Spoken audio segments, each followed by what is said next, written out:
So what is up, guys? Nick here, helping you to master your technology. Welcome to my best smartphones of 2023. Happy holidays. We're getting to that end of the end of the year, and it's time to talk best smartphones. Now, I have my top 5 here, and this is going to be in numeric order, what I feel is 5 to number 1. And then I have some honorable mentions at the end, so be subscribed. Thumbs up if you enjoy this video, and stay tuned to the end so you can find out each one.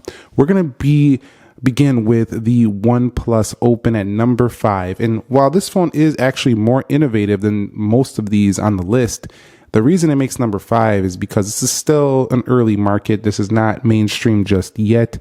Not every single person even knows that foldables exist just yet.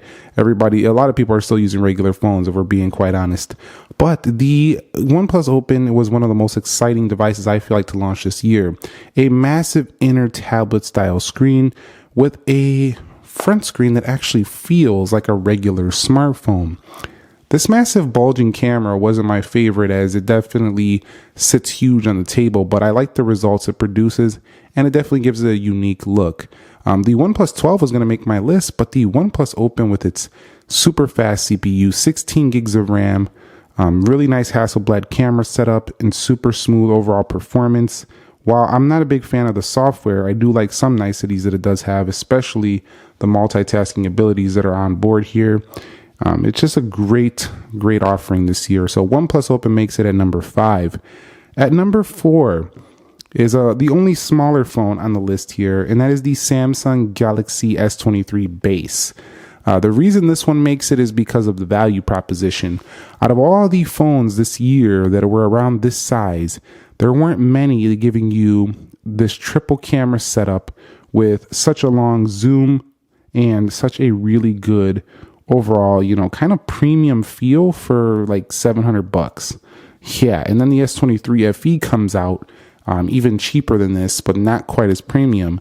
So the Galaxy S23 was one of the best value feeling phones I feel like I used all year. Snapdragon 8 Gen 2 for Galaxy. It has a really decent zoom on here. It's super fast, super smooth. Very vibrant display. It feels like almost like a pro level iPhone, but for the Samsung side for like hundreds of dollars less. So the Galaxy S23 had to get a mention. Also improved the cooling and the battery over the S22. So definitely goes in at number 4. I was super happy with that phone. And number 3 is going to be the Google Pixel 8 Pro. This phone, man, is really setting a new bar for AI with Google Bard, and it kind of surpassed some of the other phones on the market just due to its smarts. But Tensor G3 in here, a camera that can take photos, and then you can use Magic Eraser to erase things. I mean, you could do that before, but there's even more AI built into this too now. So this phone right here, super smooth, flat display. Feels really nice on the edges, really premium, and Google's not charging as much as you'll find on like an iPhone 15 Pro Max.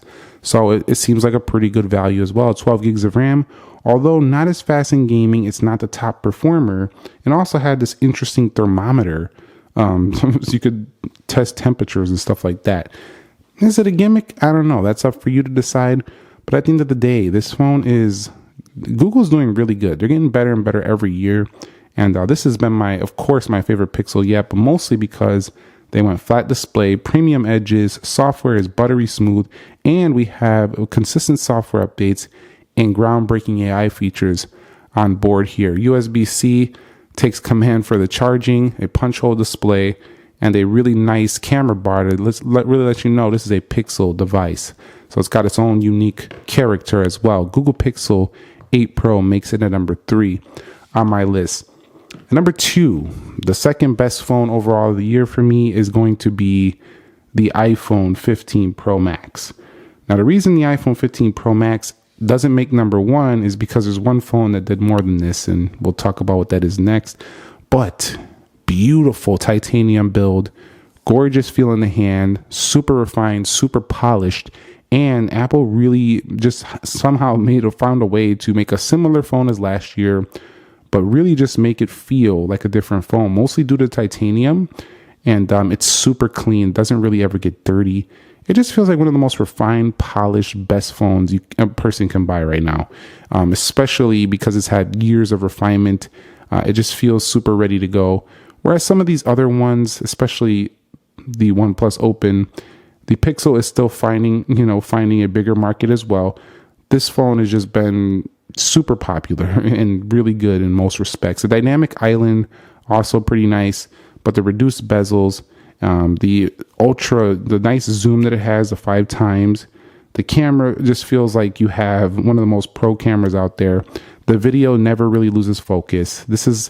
It's ridiculous good for an iPhone camera. So for those reasons, mostly, and one of the most amazing battery lives on a phone, for those reasons, the Apple iPhone 15 Pro Max, almost the king of 2023 when it comes to just pure great smartphone, makes it at number 2.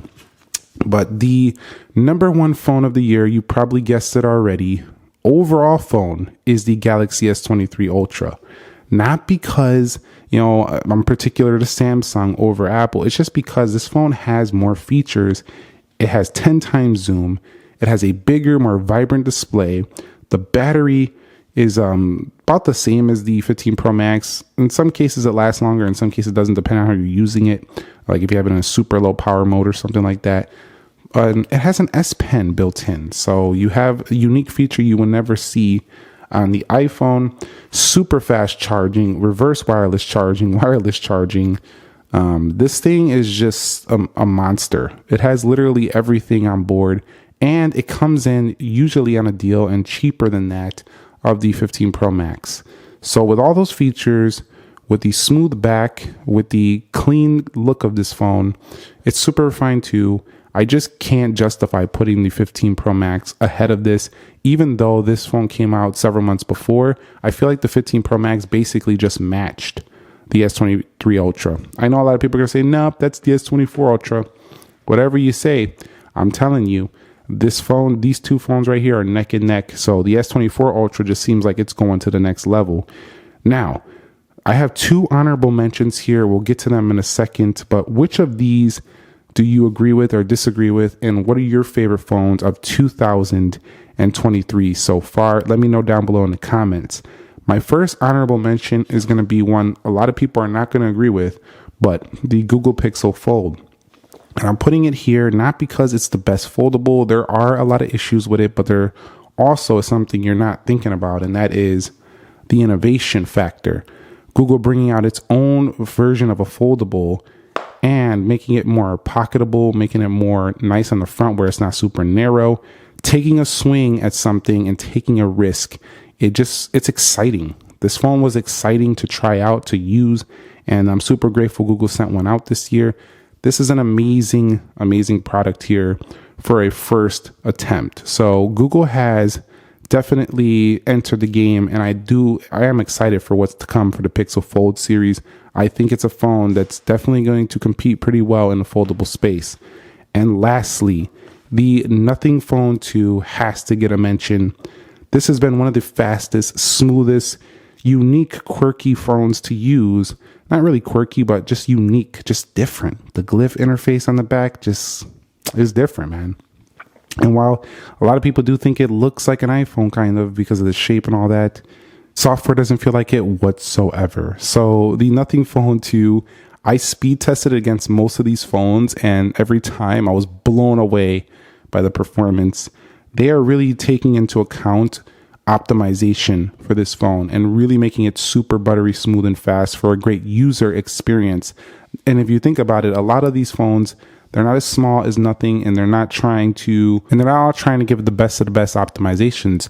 They're always, giving updates, but then there's a bug and then they fix it. But Nothing is really diving in deep into those, listening to the user and the community feedback, which is something you don't really find on every phone. So I have to give an honorable mention. Even though they didn't send this out, I still really enjoyed it. So that gets my honorable mention of best phones of 2023. So that's going to wrap it up here for me. This is my list. Let me know if you agree or disagree. Now, I know there's some Chinese phones that I didn't cover, some of the Xiaomi products, the ZTE products, and some of the maybe Redmi products and things of that sort, all those other brands. But this is a US based channel, so we're covering what came to the US market. that was available to purchase here pretty easily. So thumbs up if you enjoyed it. Subscribe if you haven't already. Nick here. I will catch you all in the next episode. Have a great holiday if I don't see you till after, and peace.